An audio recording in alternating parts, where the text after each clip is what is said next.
Permitam-me também que necessariamente destaque hoje aquilo que é um momento que considero que seja o caminho a percorrer por parte da Universidade, da Academia, que é juntar no mesmo momento e numa discussão em simultâneo pessoas vindas da Academia, da Universidade, aquilo que serão também magistrados judiciais, magistrados do Ministério Público, aquilo que são advogados. E assim, necessariamente, e desde já, cumprimentar e agradecer, na qualidade de diretor do Departamento de Direito da Universidade Autónoma de Lisboa, a presença da Sra. Procuradora Junta do Primeiro-Ministério Advogado, aquilo que é a presença também do Sr. Dr. António Raposo Subtil, do Sr. Dr. Baltasar Garçom, do Sr. Desembargador Ricardo Cardoso e o Sr. Dr. Rui Pereira, que estará prestes a chegar. Necessariamente, nestas palavras iniciais, devo ainda manifestar duas referências. Uma, que é ao Departamento de Ciência e da Comunicação, ao qual lançámos este reto, aqui personalizado pela Sra. Professora Isabel Damasio, que nos acompanha nestes trabalhos. E uma última palavra, que poderia mais justamente ter sido a primeira, para o meu caro Dr. Miguel Matias, porque foi alguém que literalmente, mesmo quando eu estava fora, por WhatsApp, por e-mail, com sinais de fumo, quando fosse, estava sempre a motivar o bom andamento destes trabalhos, com as diversas questões e os cuidados e o convite aos diversos membros. O tema geral que foi definido para estes nossos trabalhos de hoje, as ameaças ao Estado de Direito Democrático no século XXI, vão ser assim tratadas por pessoas que têm investigado e têm práticas em diversas áreas. Áreas de exercício profissional, conforme referi, magistrados, advogados, procuradores e académicos, no sentido da investigação, especialmente, numa perspectiva que não é só portuguesa, também a espanhola assim enriquecendo, pretendendo-se que se perceba também a circunstância de alguns de nós serem, na maioria hoje, serem de direito penal e numa perspectiva que é essencialmente nessa disciplina, e há alguém que não consegue esconder que é de direito constitucional e trago sempre a minha bandeirinha onde vou, que é do direito constitucional, do qual então resultará necessariamente e se encontrará limitado o direito penal, sendo inclusive o processo penal uma forma de direito constitucional aplicado. Gosto muito de pensar assim e assim muito mais descansado. Ora bem, então pretendi, quando este reto foi lançado, encontrar aquilo que seriam temas a tratar no curto tempo de tempo que se encontra disponibilizado. E houve, independentemente do continente onde nos encontrássemos ou do sistema onde nos situássemos, 5 temas que imediatamente me saltaram o espírito, como sendo aqueles que se encontram claramente ameaçados neste início do século XX. O princípio da laicidade do Estado, o princípio da separação de poderes, a sujeição do poder económico ao poder político, a desfundamentalização de direitos e o desaparecimento dos partidos políticos. 5, o tempo é limitado, acabei por reduzir para 3, os outros 2, a seu tempo, poderão surgir, assim haja, com certeza havendo, oportunidade para tal. Como em todos os trabalhos académicos, seja nas dissertações, seja mesmo nas teses de doutoramento, nós sugerimos que os candidatos comecem por manifestar o interesse ou oportunidade do tratamento do tema, seguirei esse critério, ou seja, justificando porque é que considero que existe essa ameaça, essa ponderação, para que assim o deva tratar hoje convosco, seguindo-se uma percepção do regime existente e das questões que considero atinentes a essa ameaça, para depois formular um conjunto de reflexões finais que vão ser consideradas como propostas de desenvolvimento. Dizia então que temos como base genérica as ameaças ao Estado de Direito Democrático no século XX.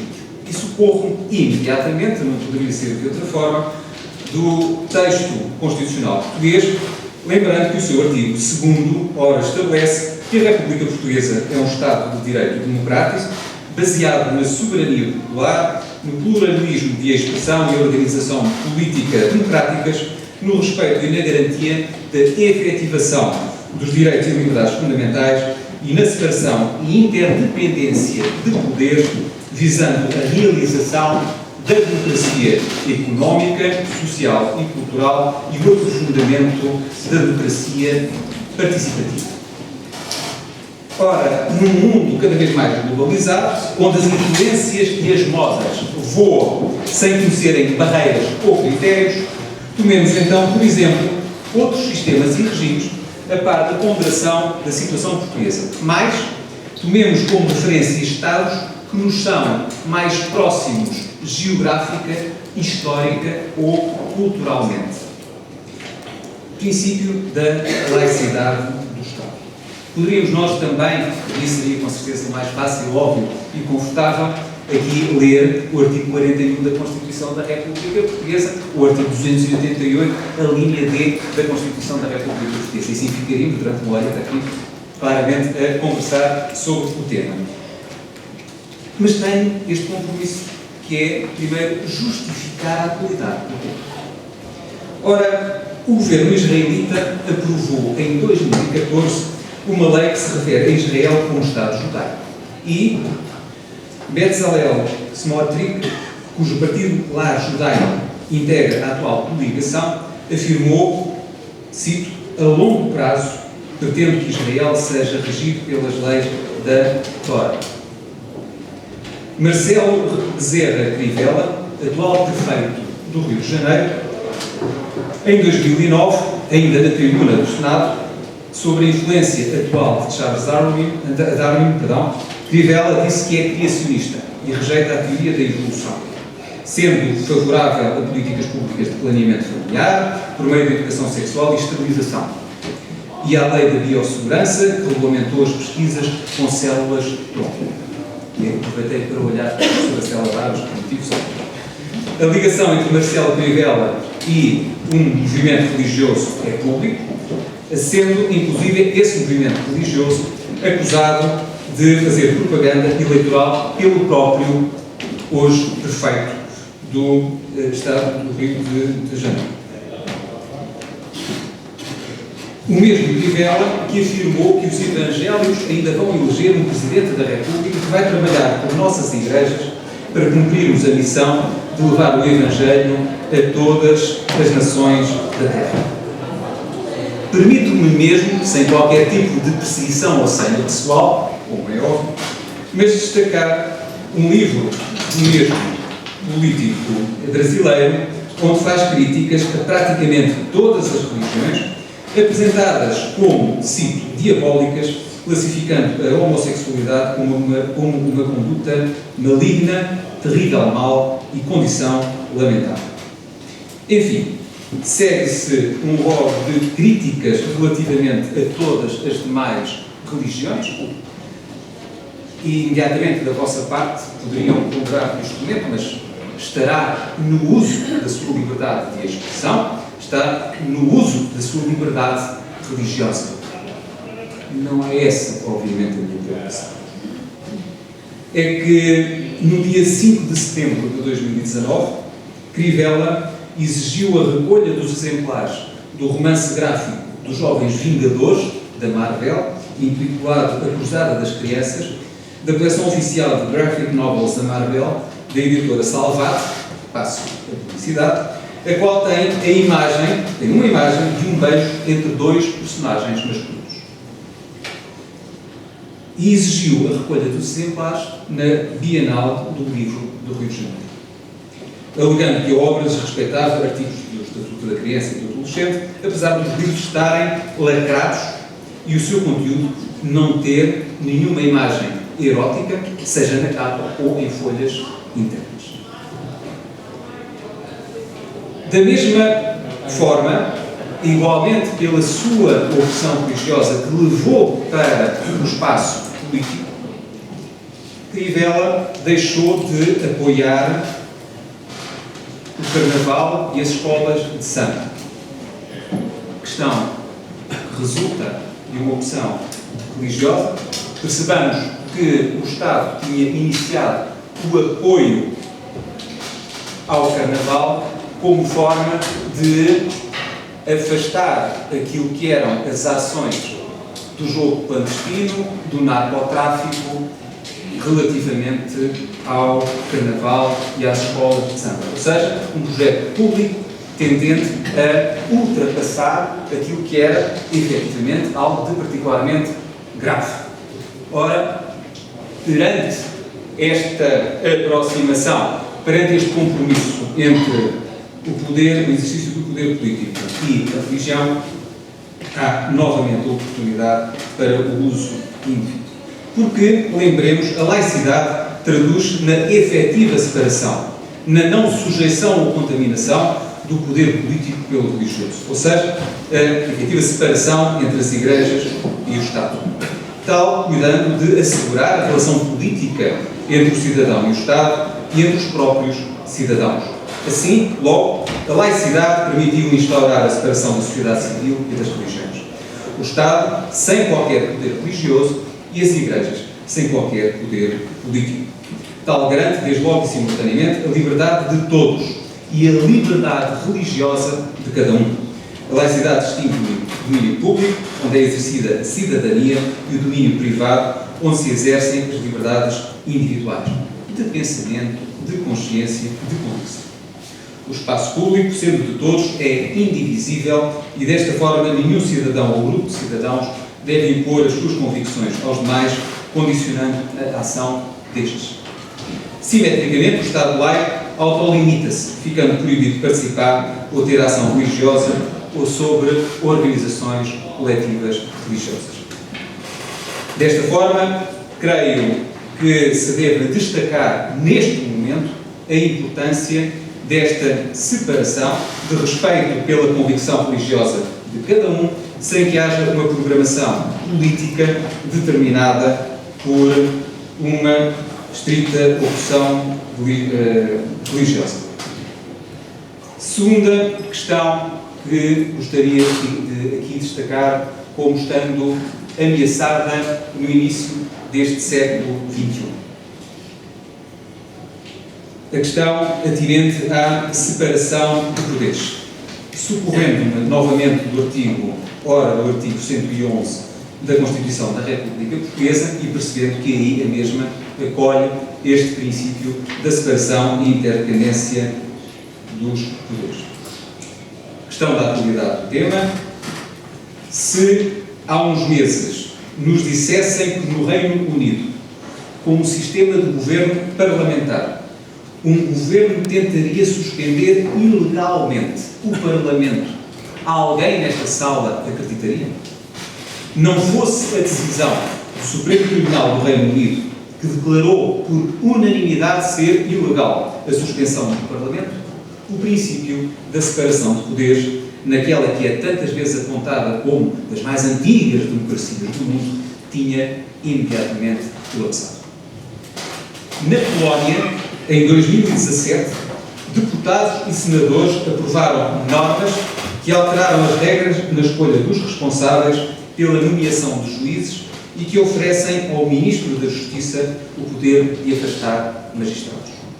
Os diplomas aprovados alteraram o modo de escolha dos membros do órgão responsável pela nomeação de juízes, cabendo ao Parlamento polaco, controlado pelo próprio partido do Executivo, escolher 22 dos 25 membros daquele corpo e oferecendo ao Ministro da Justiça, por outro lado, o poder de afastar presidentes de tribunais de recurso e tribunais regionais.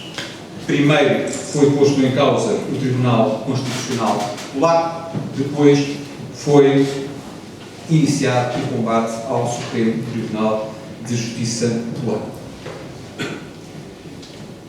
No Brasil, assistimos a um ativismo judicial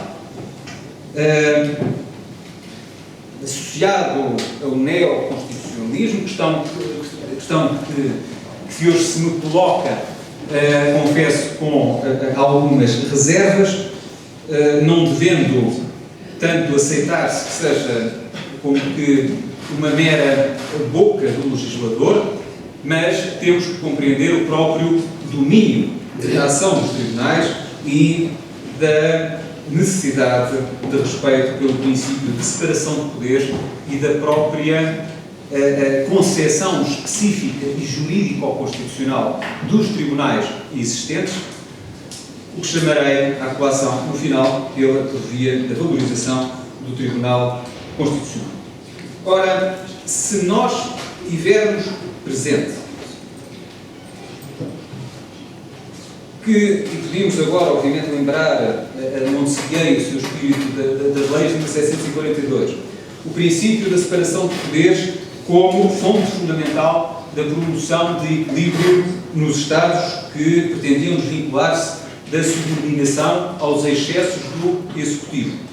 Tal princípio passou a ser consagrado nas Constituições de finais do século XVIII e século XIX, em observância, inclusive, ao previsto no artigo 16º da Declaração de Direitos do Homem e do Cidadão de 1789. Seguiu-se, conforme sabemos, um processo de codificação, necessário, inclusive, para assegurar, de alguma forma, a própria racionalização do sistema jurídico e, já no século XX e após a Guerra 39-45, verifica-se, na generalidade dos sistemas integrantes da família jurídica romano-germânica, a ascensão do poder judicial a par da valorização da própria supremacia constitucional e da sua forma e da sua força, normativa, inclusive com o desenvolvimento da hermenêutica constitucional, com a prevalência de valor, ponderação e omnipresença da Constituição, justificando-se ainda maior ponderância ou predominância dos tribunais frente à norma. É, pois, evidente a tensão entre os poderes. Dei exemplos daquilo que é a tentativa do poder executivo sobre o poder judicial, legislativo sobre o judicial e do judicial também, ora, ponderando. Dando como exemplo desta ideia de protagonismo judiciário ou proatividade judicial,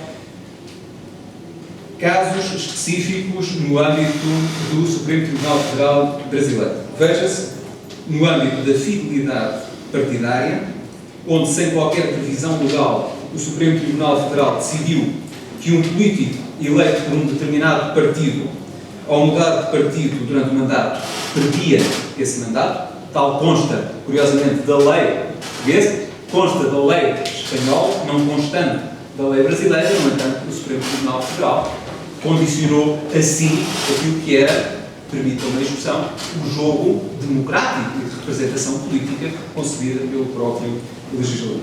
A proibição do voto impresso nas urnas eletrónicas, quando estava tudo devidamente aprovado pelo legislativo, algo que tem que ser percebido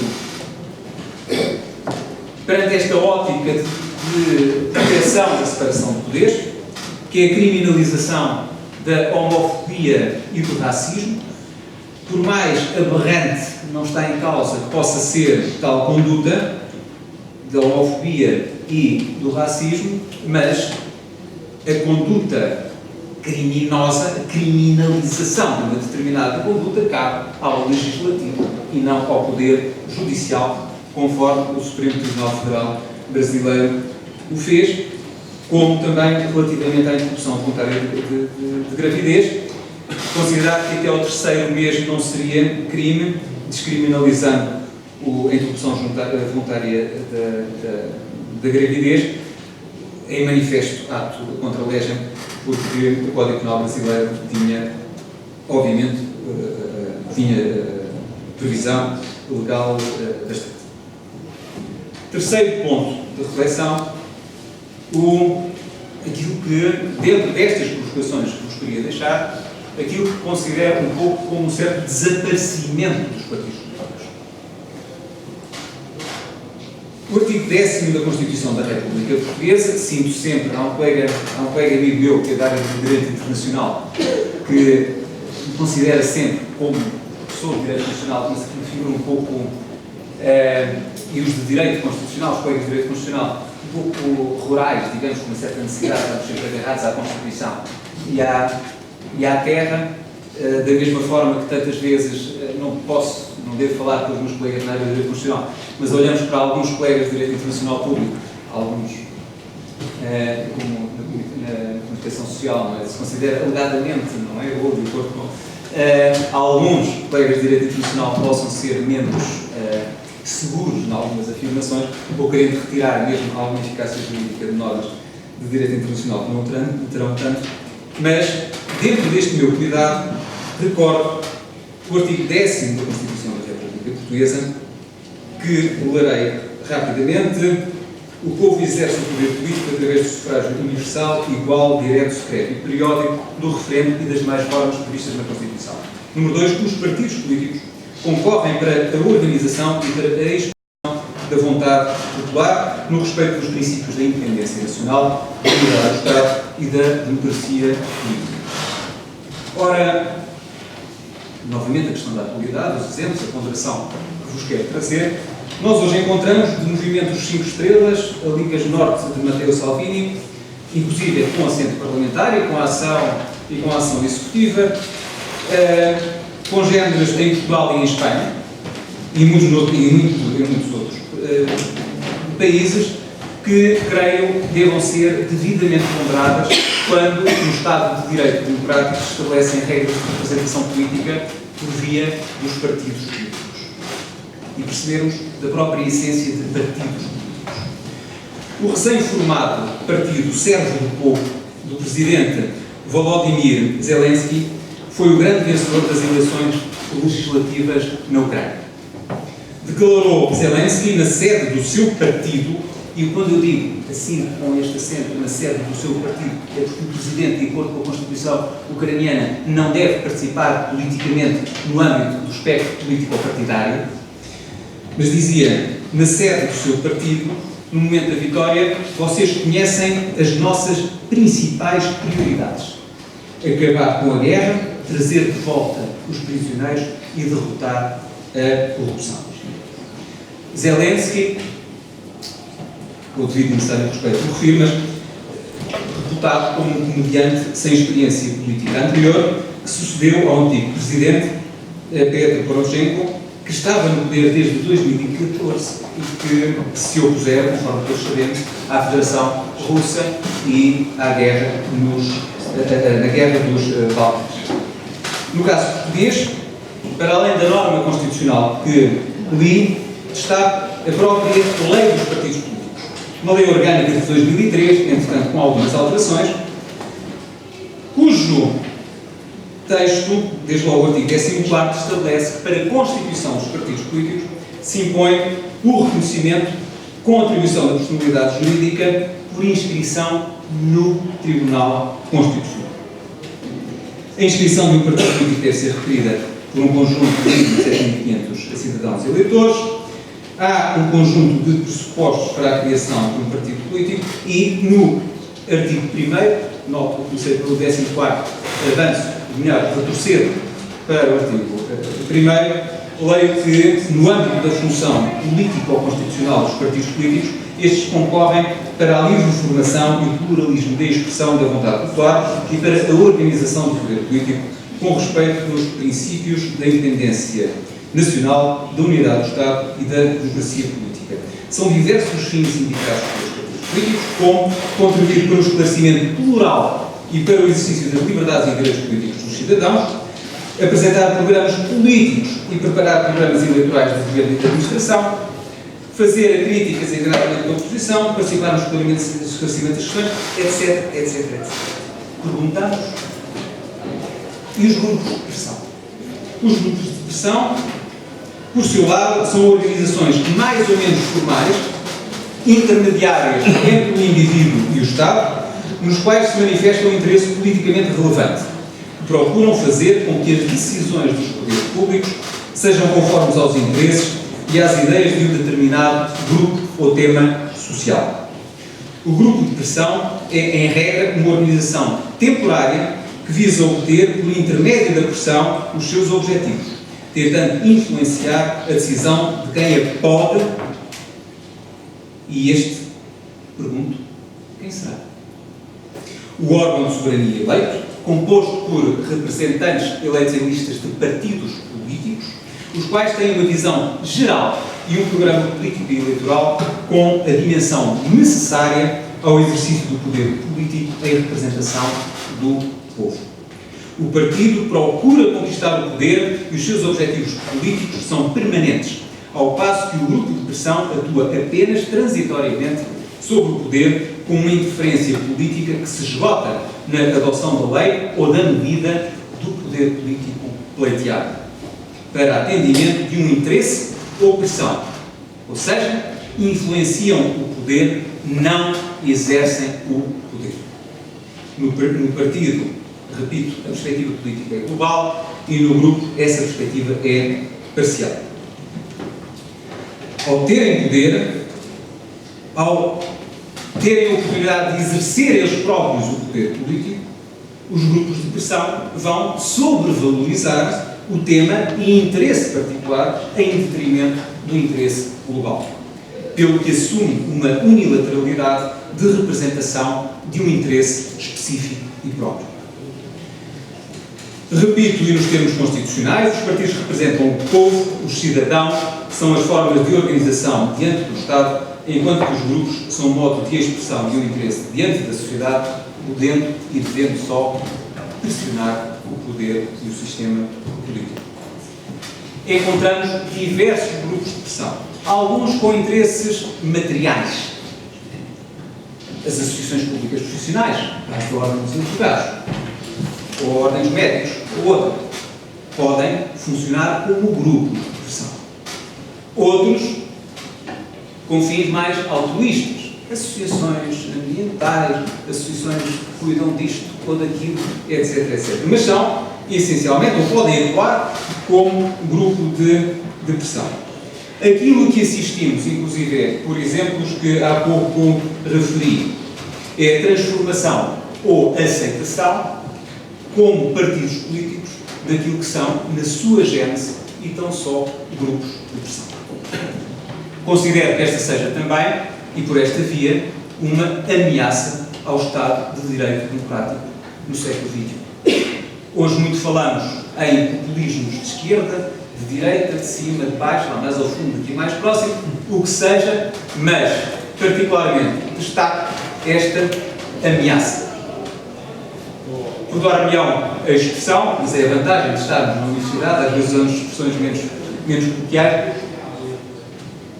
Tanto a certa altura se ponderou, há 100 anos, como tantas coisas que aconteceram há 100 anos, curiosamente, ainda outro dia, em conversa com o Sr. Reitor, o verificávamos, tantas coisas que ocorreram há 100 anos, hoje se repetem. Tivemos também um certo fulanismo político há 100 anos. Hoje, formas de populismo. E então são, na essência, destes três. Como é que eu estou de tempo?